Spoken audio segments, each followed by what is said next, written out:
ये भी 2020 में लॉकडाउन में बनाई है, न ही इसको पार्लियामेंट की मान्यता है, न ही इसके ऊपर डिबेट डिस्कशन हुआ है। और उसके अंदर लिखा हुआ है कि पहली कक्षा से लेकर केजी से लेकर पीजी तक ब्राह्मणवाद का सिलेबस पढ़ाया जाएगा। डॉक्टर, वकील, इंजीनियर का नहीं, बल्कि अछूत बनाने का, शूद्र बनाने का, गुलाम बनाने का शिक्षा दी जाएगी। और क्लॉज नंबर 6 में लिखा हुआ है, ये इतने कार्यक्रम से आपको कुछ बातें समझ में आए ना है वो बात अलग है, मगर ये नई शिक्षा कानून इतना जहरीला कानून है। धारा नंबर 6 में लिखा है कि 5वीं और 6ठी कक्षा में पढ़ने वाले बच्चे को, लड़कियों को मास्टर जी जाति का आधारित शिक्षा देंगे। अपने बाप दादाओं का पैतृक धंधे का प्रशिक्षण देंगे। कुछ समझ में आ रहा है, कुछ बुझ रहा है, कुछ पल्ले पड़ रहा है। अपने बाप दादाओं का पैतृक धंधे का मतलब होता है लोहार का बेटा लोहारी का काम करेगा, सुतार का बेटा सुतार का काम करेगा, कुम्हार का बेटा कुम्हारी का काम करेगा, चमार का बेटा चमड़े का काम करेगा, किसान का बेटा, यादव का बेटा, कुर्मी का बेटा किसानी का काम करेगा, मुसलमान का बेटा टायर पंक्चर करने का काम करेगा। यानी फिर से मनुस्मृति लागू करने का काम बीजेपी ने किया है।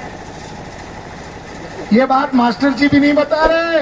मास्टर जी को डर है, अगर जगाऊं तो मुझको जो रोटी मिल रही है कल न मिल जाएगी।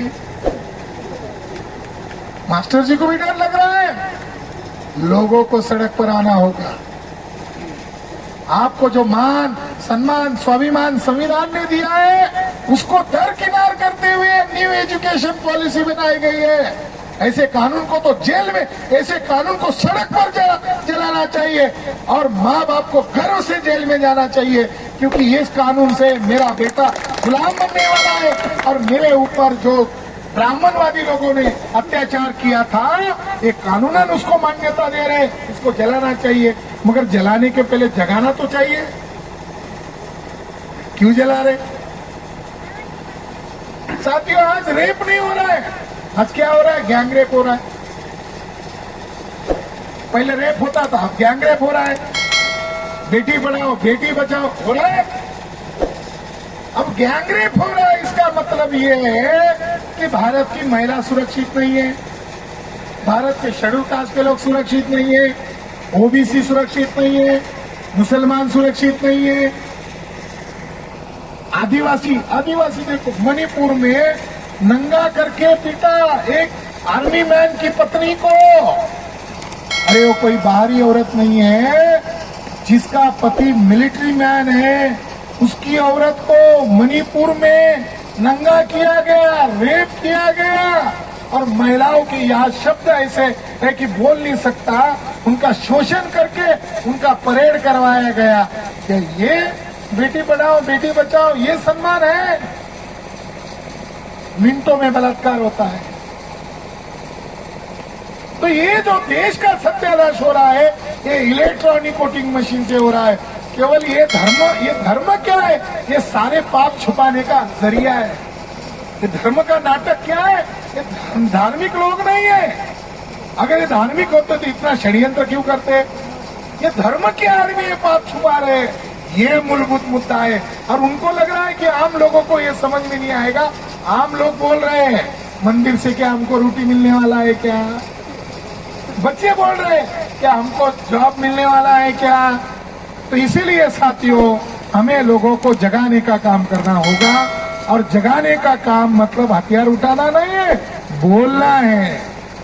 हम बोल रहे हैं खाली, तो देश में ताकत का निर्माण हो गया है और इसका टेस्ट करने का समय आया है। चलो दिल्ली 31 तारीख को लाखों की संख्या में वहां लोग आ रहे हैं। हमारे भविष्य के लिए हमारे महापुरुषों ने हमारे भविष्य के लिए अपनी जान तक गंवाई। फुले शाह अम्बेडकर ने, ललित सिंह परियार यादव जी ने हमारे लिए जान की कुर्बान के लिए, तो हम लोग हमारे बच्चों का भविष्य हमारा अपना भविष्य बचाने के लिए, देश और संविधान को बचाने के लिए दिल्ली क्यों नहीं जा सकते? तो मिश्रा साहब ने जो अपील किया है उसका आप अमल कीजिए। मैंने एक किताब लिखी है, रामायण महाभारत गीता मनुस्मृति ब्राह्मणों के सामूहिक हिंसा के प्रति। इस किताब में मैंने सप्रमाण सिद्ध किया है, वो जगह हमारी है। सप्रमाण, सारे सबूत, सारे तथ्य, सारे एविडेंस के आधार पर मैंने सिद्ध कर दिया है। तो केवल आज हम उनको नंगा नहीं करेंगे, 31 के बाद हम वहां भी देखेंगे, हम वहां भी आंदोलन करेंगे। मगर जो मूर्ति आज उन्होंने प्रस्तुत की है, उस मूर्ति अब विवाद की वजह बन गई है। उस मूर्ति में बुद्ध की भी मूर्ति जोड़ दी। अगर तुम तुम्हारे धर्म का प्रचार कर रहे हो, ब्राह्मणों, राम तो क्षत्रिय है, राम तो कोई ब्राह्मण नहीं है, मगर क्षत्रिय राम को ब्राह्मण आगे करके हमारे लोगों को गुमराह कर रहे हैं। मगर उसके अंदर उन्होंने किसकी मूर्ति जोड़ दी? बुद्धा की मूर्ति जोड़ दी। अब बुद्धा की मूर्ति जोड़ने से भी बड़ा विवाद खड़ा हो गया है। देश दुनिया के लोग विरोध कर रहे हैं कि बुद्धा को नवा अवतार क्यों घोषित कर रहे हो? ब्राह्मण लोगों की चाल रही है, जो भी महान हुए उसको अपना लो। अंबेडकर को कुछ ब्राह्मण बोलते, ब्राह्मण थे, यानी अंबेडकर को भी छोड़ नहीं रहे। डॉक्टर बाबा साहब अंबेडकर को ये बोलते वो ब्राह्मण थे, वो थे नहीं थे इसकी वो परवाह नहीं करते। बोलते रहो, झूठ एक बार मत बोलो, 1000 बार बोलो। बुद्ध विष्णु का अवतार, विष्णु का अवतार, कि बुद्ध को क्यों नहीं मानते हो? अगर बुद्ध अवतार है तो बुद्ध को क्यों नहीं मानते हो? बुद्ध ने ब्राह्मणों के खिलाफ जो मोर्चा खोला उसका साथ क्यों नहीं देते हो?